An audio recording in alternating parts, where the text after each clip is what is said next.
buenas, bienvenidos a la unidad 1 del módulo Trastornos Psicopatológicos 2. Comenzamos con esta unidad 1 que se titula Trastornos disociativos de conversión y otros trastornos neuróticos.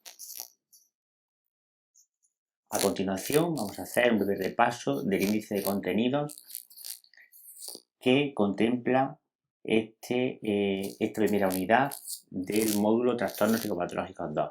En el tema 1 se va a ver la amnesia disociativa, en el tema 2 se tratará la fuga disociativa, en el tema 3 el estupor disociativo, en el tema 4 la neurastenia y en el tema 5 el trastorno de despersonalización de realización.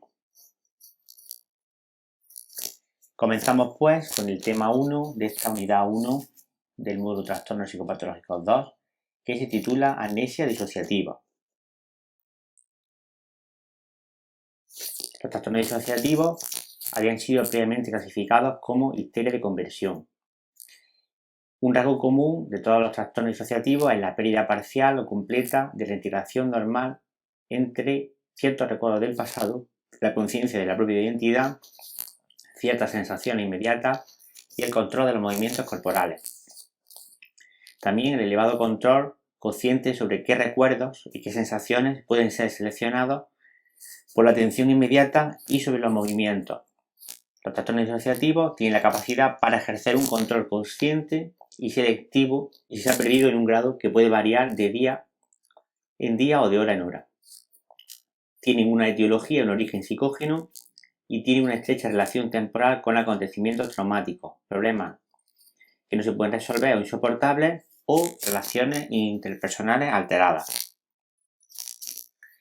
El término conversión se utiliza de manera amplia para algunos de estos trastornos e implica que sentimientos no satisfactorios originados por los problemas y conflictos que el enfermo no puede resolver se transformen de alguna manera en síntomas.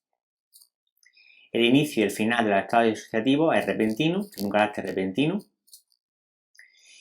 y los estados disociativos tienen una tendencia a remitir en unas pocas semanas o en meses, especialmente si su comienzo tuvo alguna relación con un acontecimiento biográfico traumático.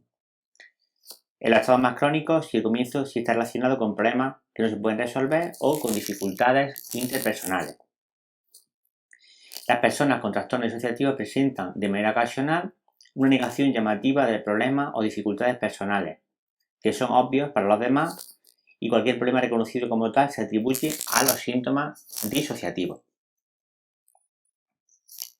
Los criterios diagnósticos de los trastornos disociativos son los siguientes: presencia de las características clínicas ya especificadas de los trastornos aislados, ausencia después de las exploraciones clínicas complementarias de un trastorno somático que pudiera explicar los síntomas y evidencia de una génesis psicógena en relación temporal con acontecimientos biográficos estresantes y problemas o relaciones personales alterados, aunque sean negados por el enfermo.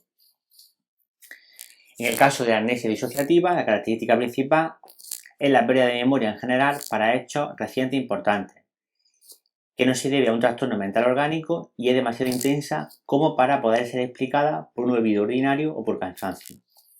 La amnesia se centra habitualmente alrededor de acontecimientos traumáticos, como accidentes o dolor inesperado, y suele ser parcial y selectiva. En cuanto a los criterios diagnósticos de la amnesia disociativa, uno de ellos es la presencia de amnesia parcial o completa para hechos recientes de naturaleza traumática o estresante. Otro criterio diagnóstico es la ausencia de un trastorno orgánico cerebral, intoxicación o fatiga excesiva. Amnesia a consecuencia de una conmoción cerebral o de un traumatismo craneal grave puede ser retrógrada, aunque en casos graves puede ser también anterógrada. Amnesia psicógena es casi siempre anterógrada y la amnesia disociativa puede ser modificada mediante hipnosis. Pasamos al tema 2, que se titula fuga disociativa. La fuga disociativa posee todas las características de una amnesia disociativa, a la que se añade un desplazamiento intencionado lejos del hogar o del lugar de trabajo. Ocasionalmente puede asumirse una nueva identidad, solo durante unos pocos días, a veces incluso durante largos periodos de tiempo y con un grado sorprendente de aparente autenticidad. Los desplazamientos suelen ser a lugares previamente conocidos y de cierto significado afectivo para el enfermo.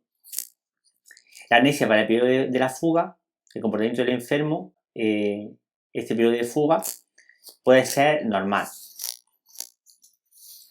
Los criterios diagnósticos para la fuga disociativa son los siguientes. Características de la amnesia disociativa: cumple las características de la amnesia disociativa.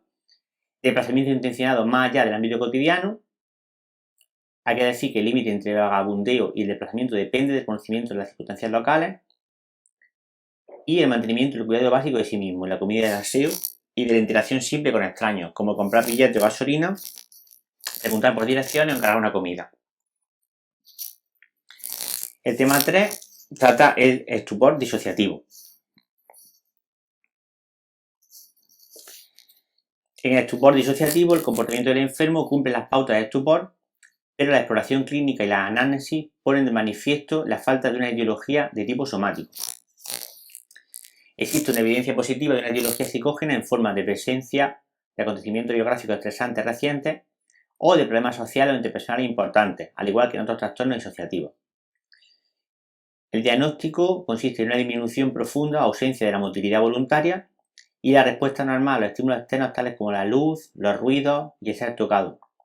La persona permanece acostada o sentada, bastante inmóvil en general, durante periodos extensos de tiempo. El habla y el movimiento espontáneo y voluntario están ausentes o casi completamente ausentes. Puede presentar un cierto grado de perturbación de la conciencia, el tono muscular, la postura, la respiración, y a veces la apertura y movimientos coordinados de los ojos son tales que es obvio que el enfermo no está ni dormido ni inconsciente. Los criterios diagnósticos para el estupor disociativo son los siguientes: presencia de un estupor, descrito anteriormente, la ausencia de un trastorno psiquiátrico o de tipo somático que pudiera explicar el estupor, y la presencia de acontecimientos estresantes recientes o de problemas actuales. El tema 4 trata sobre la neurastenia. Existen variaciones culturales de la presentación de este trastorno, del que hay dos tipos principales que se solapan entre sí. Uno, rasgo característico es la queja de aumento del cansancio tras realizar algún esfuerzo mental acompañado de disminución del rendimiento laboral o de la eficiencia para resolver las tareas cotidianas. La fatigabilidad mental también se caracteriza por la presencia desagradable de asociaciones o recuerdos que distraen al individuo, dificultades para concentrarse y, de manera general, falta de rendimiento del pensamiento. Otro síntoma característico es la sensación de debilidad y agotamiento corporal físico tras realizar esfuerzos mínimos, que van acompañados de dolor y molestias musculares y de incapacidad para relajarse. En ambos tipos son frecuentes una serie de sensaciones somáticas desagradables, tales como vértigo, sensación de inestabilidad general, cefalea de tensión, por ejemplo. También suele aparecer preocupación sobre la falta de bienestar mental y físico, irritabilidad, anedonia y en menor grado y variable estados de ánimo ansioso y depresivo. Los criterios diagnósticos para la neurastenia son los siguientes. En primer lugar, quejas continuas de un molesto cansancio progresivo tras realizar un esfuerzo mental, de una molesta debilidad física y agotamiento tras esfuerzos mínimos. Otro criterio serían dos o más de las siguientes características: sensación de dolor y molestias musculares, mareo, cefalea de tensión, trastorno del sueño, incapacidad para relajarse, irritabilidad o dispepsia. Además, si estuvieran presentes de síntomas vegetativos o depresivos, no son lo suficientemente persistentes o graves como para satisfacer las pautas de uno de los trastornos específicos de esta situación. Finalmente, el tema 5 trata sobre el trastorno de despersonalización de realización. El trastorno de despersonalización de realización se caracteriza porque el individuo se queja de manera espontánea de la vivencia de que su propia actividad mental, su cuerpo, su entorno, todos ellos están cualitativamente transformados, de manera que se han vuelto irreales, lejanos o mecánicos, faltos de espontaneidad. Puede sentir que ya no es él el que rige su propia actividad de pensar, imaginar o recordar, de que su movimiento y comportamiento le son de alguna manera ajenos, que su cuerpo le parece devitalizado, desvinculado de sí mismo o extraño, o que su entorno le parece falto de colorido y de vida, como si fuera artificial, o como si fuera un escenario sobre el que las personas actúan con papeles predeterminados. Ocasionalmente, el enfermo puede sentir que se está observando a sí mismo desde cierta distancia como si estuviera muerto. La queja de la pérdida de sentimientos es la más frecuente entre estos diversos fenómenos. Los fenómenos de desrealización de personalización aparecen en el contexto de enfermedades depresivas, en trastornos fóbicos y en trastornos obsesivos compulsivos. Las manifestaciones del síndrome de despersonalización de realización son similares a las llamadas experiencias límite ante la muerte, que acompañan a situaciones de peligro extremo para la vida. Pueden aparecer elementos de este síndrome en individuos mentalmente sanos, en estado de fatiga, en estado de privación sensorial, intoxicación alucinógena o como un fenómeno hinagógico o hinopómpico.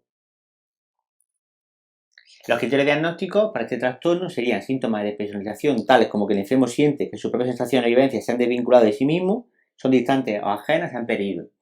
Síntomas de realización tales como que los objetos, las personas o el entorno parecen irreales, distantes, artificiales, desvitalizados. Y el reconocimiento de que se trata de un cambio espontáneo y subjetivo, no ha sido impuesto por fuerzas externas o por otras personas. Persiste una conciencia de enfermedad. Bien, terminamos por tanto esta unidad 1 del módulo Trastornos Psicopatológicos 2 y damos paso a continuación a la siguiente unidad de dicho módulo. Muchas gracias por su atención, un saludo cordial y hasta pronto.